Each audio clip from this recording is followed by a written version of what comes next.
Pues muy buenos días. Hoy es el último día de, del ECUA y acá en casa también sentíamos, ay, qué rápido se fue.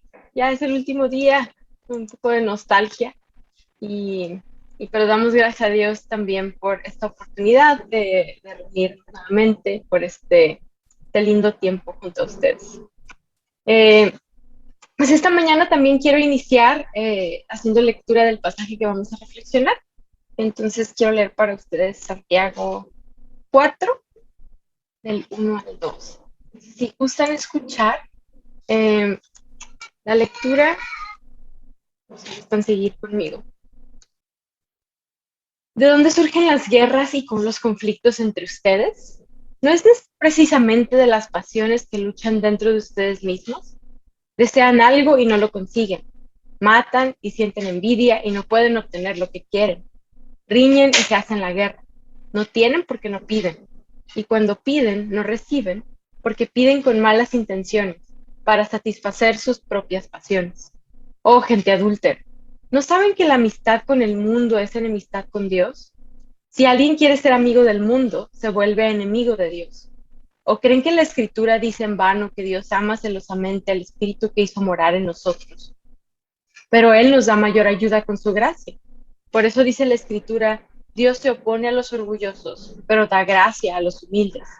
Así que sométanse a Dios, resistan al diablo, y Él huirá de ustedes. Acérquense a Dios y Él se acercará a ustedes. Pecadores, límpiense las manos, ustedes los inconstantes, purifiquen su corazón. Reconozcan sus miserias, lloren y lamentense. Que su risa se convierta en llanto y su alegría en tristeza. Humíllense delante del Señor, y Él los exaltará. Hermanos, no hablen mal unos de otros. Si alguien habla mal de su hermano o lo juzga, habla mal de la ley y la juzga. Y si juzgas la ley, ya no eres cumplidor de la ley, sino su juez. No hay más que un solo legislador y juez, aquel que puede salvar y destruir. Tú, en cambio, ¿quién eres para juzgar a tu prójimo? Señor, en esta mañana nuevamente te pedimos que abras nuestros ojos para ver, nuestros oídos para escuchar, nuestro corazón para recibir tu palabra y también pongas en nosotros el querer con el placer para poder vivir en lo que tú nos estás llamando. Muchas gracias, Señor, por tu amor, por tu misericordia, por tu gracia que nos tienes en esta mañana. Danos una conexión estable de internet a todos los que estamos escuchando. Lo pedimos en el nombre de Jesús.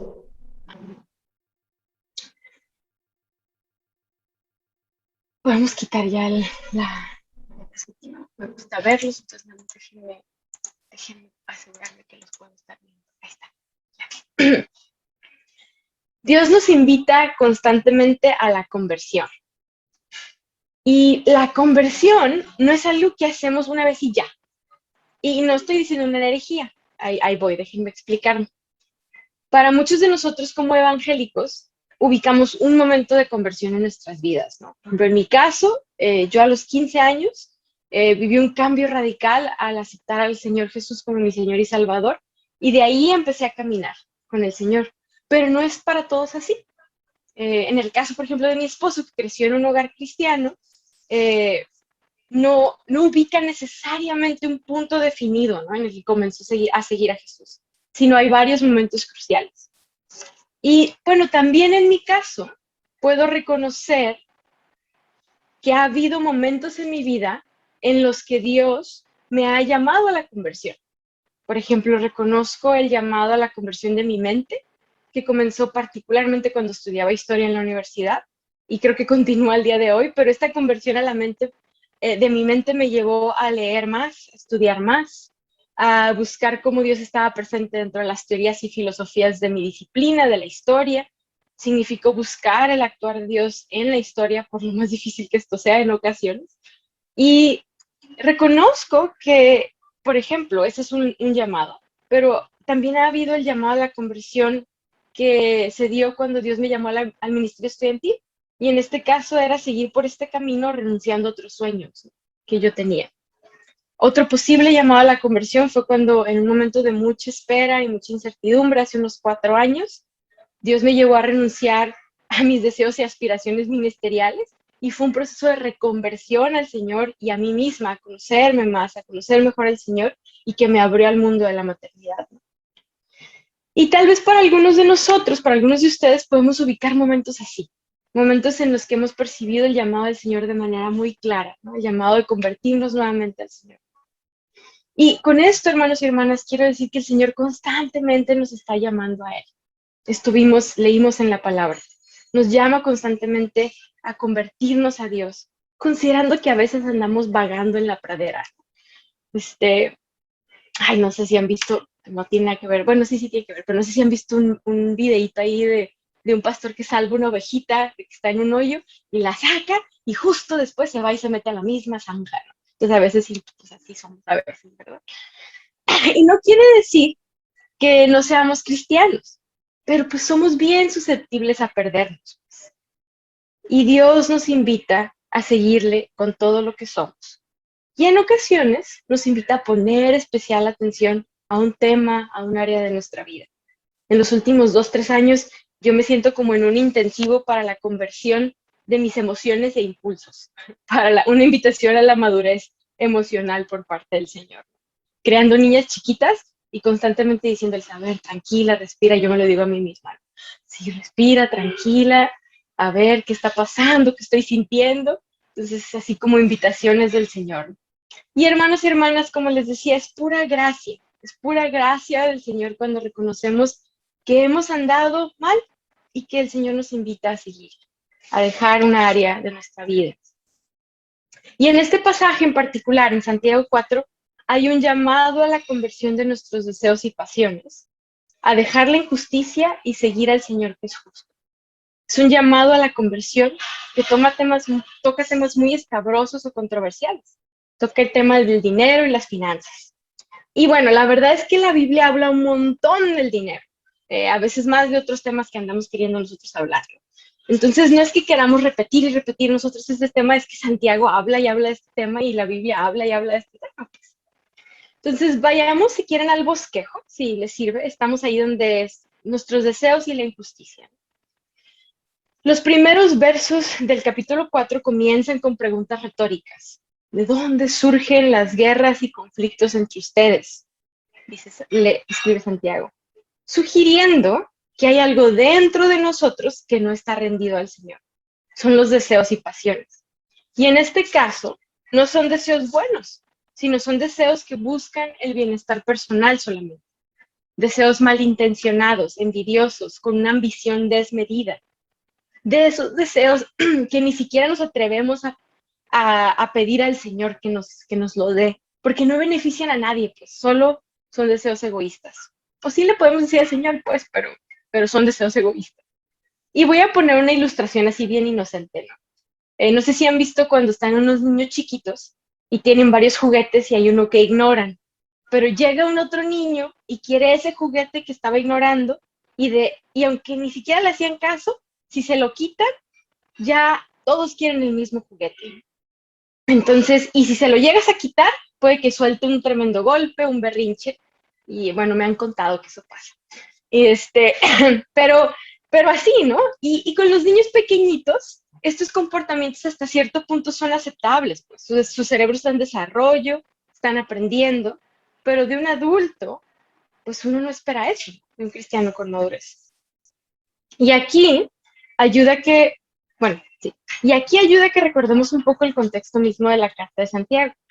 Es decir, recordemos que desde el capítulo anterior, Santiago viene vinculando la sabiduría y el saber vivir bien con la fe. Entonces, no solamente la fe sin las obras está muerta, Santiago dice también que la fe sin sabiduría es estéril. Por lo tanto, es inaceptable que los seguidores de Jesús se comporten de esta manera, como niñitos caprichosos, o peor aún, que estén queriendo dar rienda suelta a sus pasiones y deseos. Y si no consiguen lo que quieren, hagan berrinches y suelten golpes. Santiago menciona esto porque pues seguramente era lo que estaba pasando en las comunidades de fe.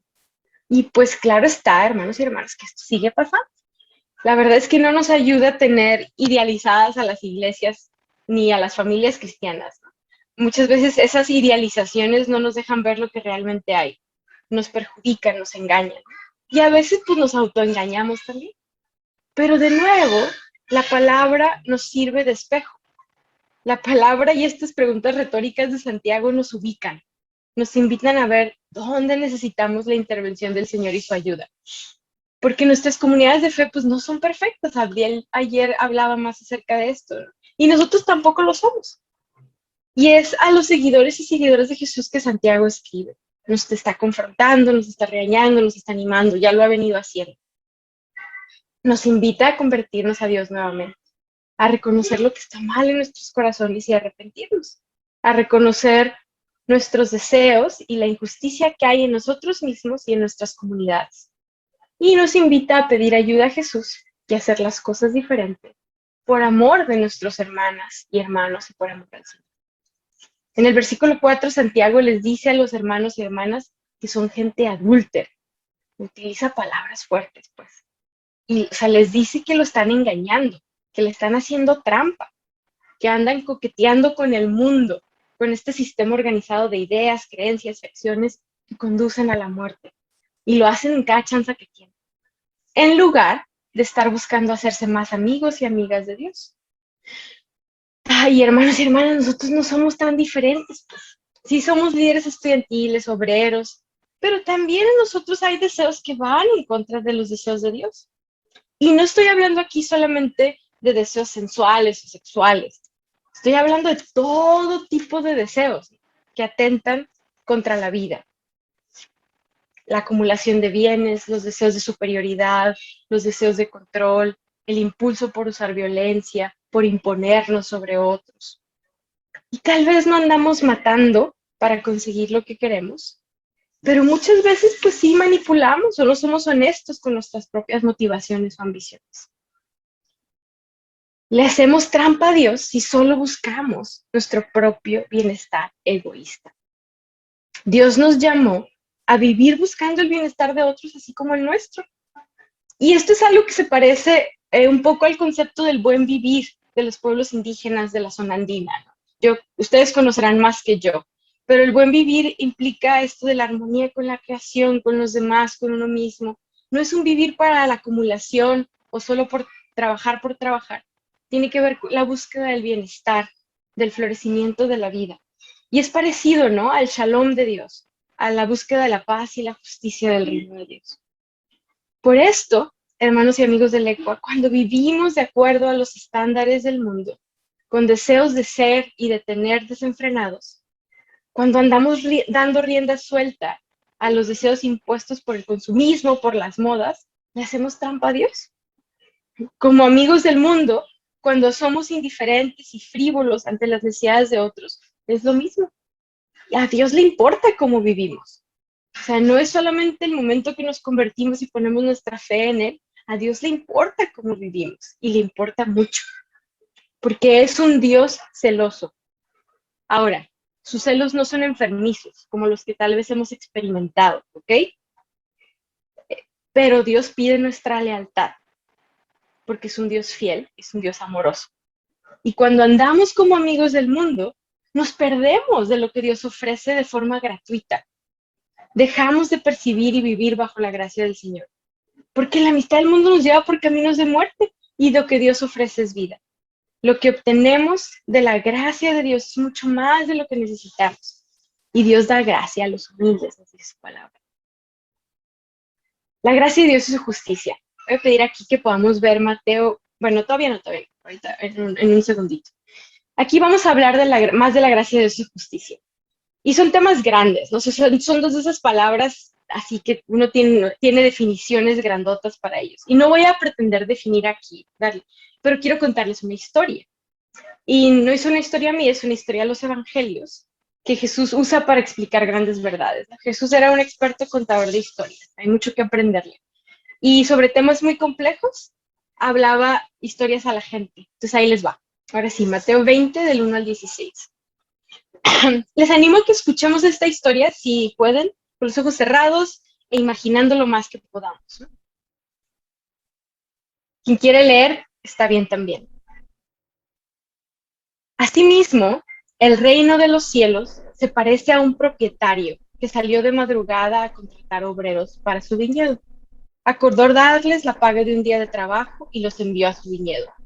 Cerca de las 9 de la mañana salió y vio a otros que estaban desocupados en la plaza. Les dijo, vayan ustedes también a trabajar en mi viñedo y les pagaré lo que sea justo. Así que fueron. Salió de nuevo hacia el mediodía y a la media tarde e hizo lo mismo. Alrededor de las 5 de la tarde, salió y encontró a otros más que estaban sin trabajo y les preguntó,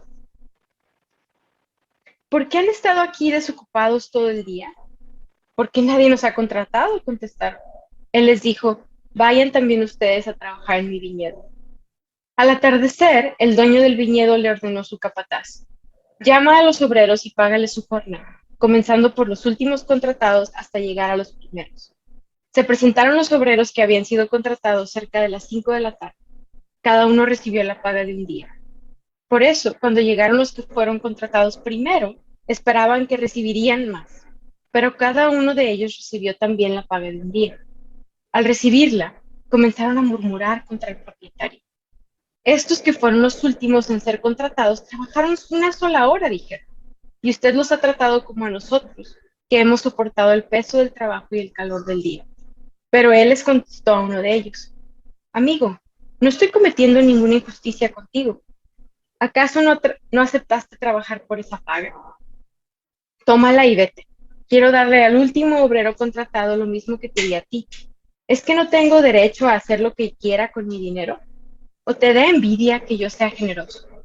Así que los últimos serán los primeros y los primeros últimos. El reino de los cielos se parece a esta historia, a esta parábola. Así es nuestro Dios. Es generoso. La pregunta retórica en la parábola es muy fuerte. ¿O te da envidia que yo sea generoso? Esta historia que Jesús cuenta tiene mucho sentido, tenía mucho sentido para los oyentes de su tiempo. Los campesinos, quienes eran trabajadores libres, si no trabajaban no comían. El jornal era el pago de un día, era lo necesario para sobrevivir. Así que imagínense, ¿no? Están en la plaza esperando, tus hijos en casa, vives al día, dependes de ese trabajo para comer al día siguiente. En la mañana no alcanzas trabajo, no te llamaron a ti. Llega el mediodía, te estás desesperando, pero te quedas por si acaso algún patrón necesita un trabajador extra. Nada. Son las 3 de la tarde y pues ya estás perdiendo la esperanza. Nadie te va a contratar a las 3. A las 5 sigues en la plaza, ya no hay mucho que hacer y de pronto llega este capataz y te ofrece trabajo. No la piensas, te vas. No importa lo que vayan a pagar. Y te pagan el día completo por solo trabajar una hora. Así es Dios, hermanos y hermanas. No nos paga lo que merecemos, nos da lo que necesitamos. Es su gracia, es su justicia, son dos caras de la misma moneda. En esta parábola hay la sugerencia también de que a uno no nos toca andar juzgando a los demás o emitiendo nuestra opinión sobre cómo Dios trata al otro o a la otra. Santiago escribe en los versículos 11 y 12, hermanos, no hablen mal los unos de los otros. Si alguien habla mal de su hermano, lo juzga, habla mal de la ley y la juzga. Y si juzgas la ley, ya no eres cumplidor de la ley, sino su juez. No hay más que un legislador y juez, aquel que puede salvar y destruir. Tú, en cambio, ¿quién eres para juzgar a tu prójimo? ¿Quiénes somos, no? Para juzgar a nuestro prójimo. Y aquí hay una historia que quiero contarles, de las crónicas de Narnia. Si alguien las ha leído, puede poner ahí un algo.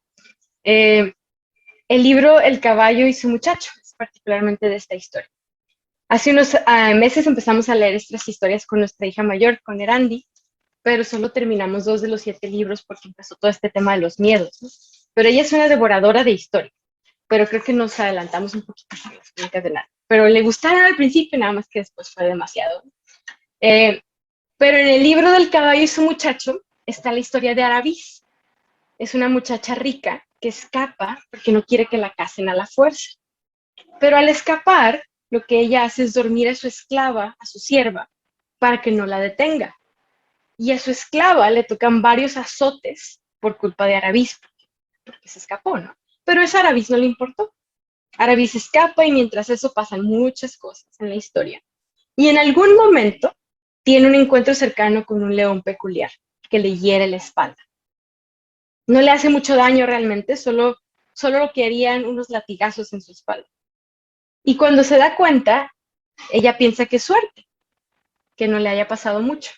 Pero después se encuentra de nuevo con este león, quien es Aslan. Y Aslan, si no han leído las crónicas, es algo así como la imagen de Jesús en las crónicas de Narnia. Aslan le explica que las marcas en su espalda corresponden a los latigazos que recibió su esclavo por culpa de lo que Arabíes había hecho. Y Arabís al inicio de la historia no le importó lo que podría pasar con su esclava, solo estaba viendo por su propio bienestar.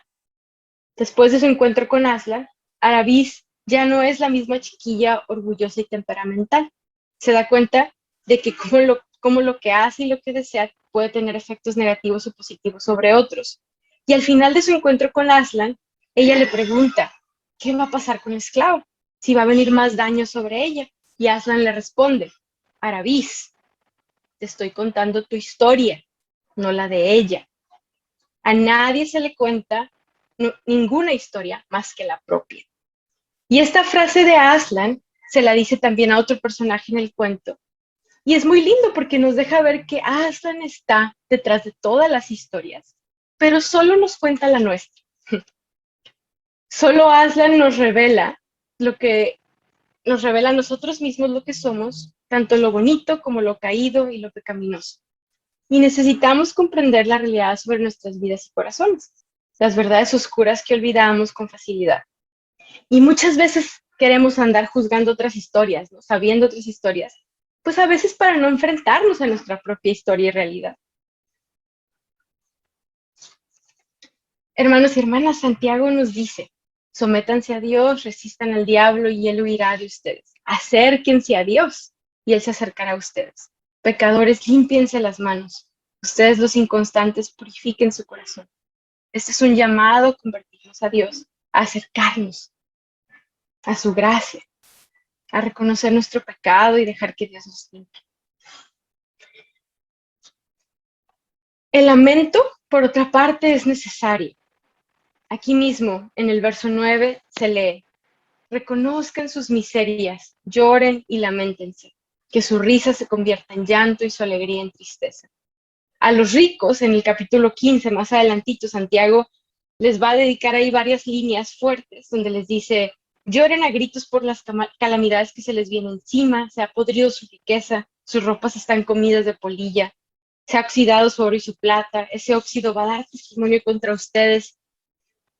Les dice, han amontonado riquezas, y eso que estamos en los últimos tiempos. Oigan cómo clama contra ustedes el salario no pagado de los obreros que trabajaron sus campos.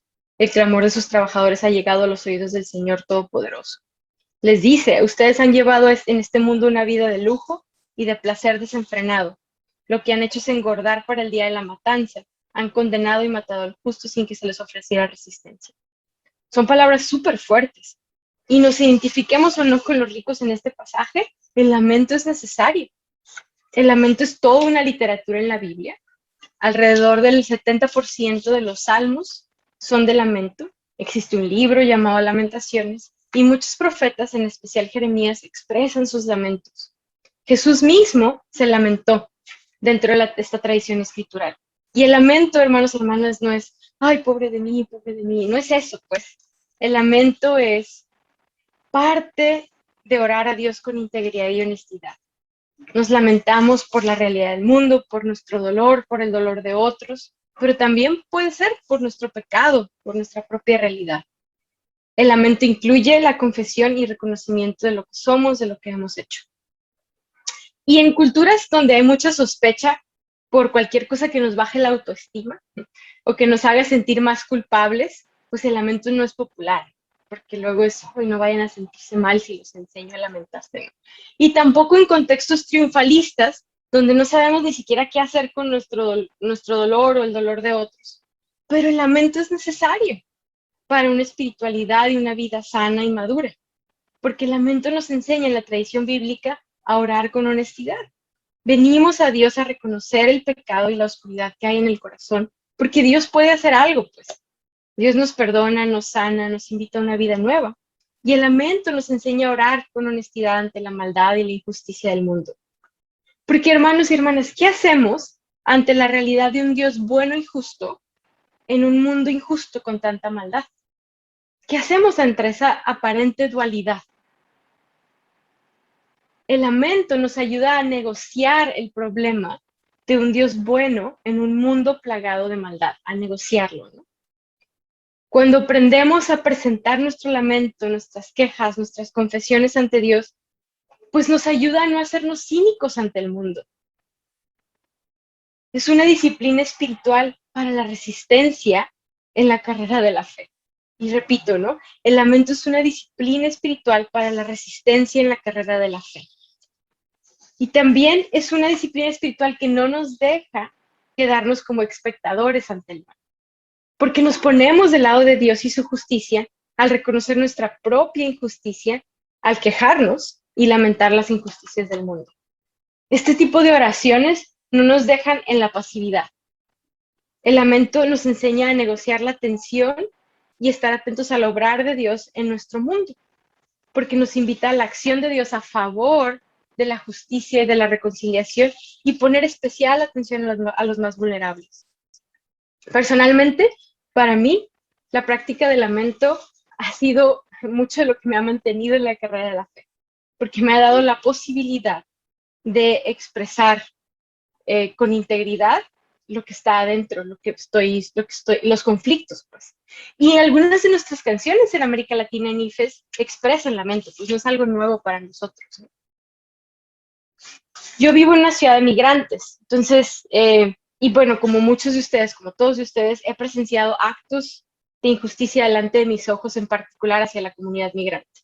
Constantemente veo al opresor de frente y en muchas ocasiones yo misma, por mi indiferencia o mi ignorancia de los demás, también oprimo a los más desfavorecidos. Entonces, aprender el lamento desde las escrituras me ha ayudado a conocer mejor al Señor y también ha hecho que me arrepienta de prácticas y de pensamientos que pueden ser opresivos. Por ejemplo, en una ciudad como la nuestra, una práctica y un pensamiento muy común cuando sabemos que vienen nuevas caravanas de migrantes es: no puede ser, ya no necesitamos más gente y aquí ya no cabe más gente, ¿no? Es un pensamiento aparentemente inocente, ¿no? Pero con eso conlleva muchas otras ideas en contra de nuestro prójimo. Adil y yo hace unos años, creo que Adil comentó ayer o comentamos el día de la entrevista, comenzamos a congregarnos en una iglesia muy lejos de nuestra casa. Esta iglesia es un albergue para personas migrantes y está en la periferia de la ciudad.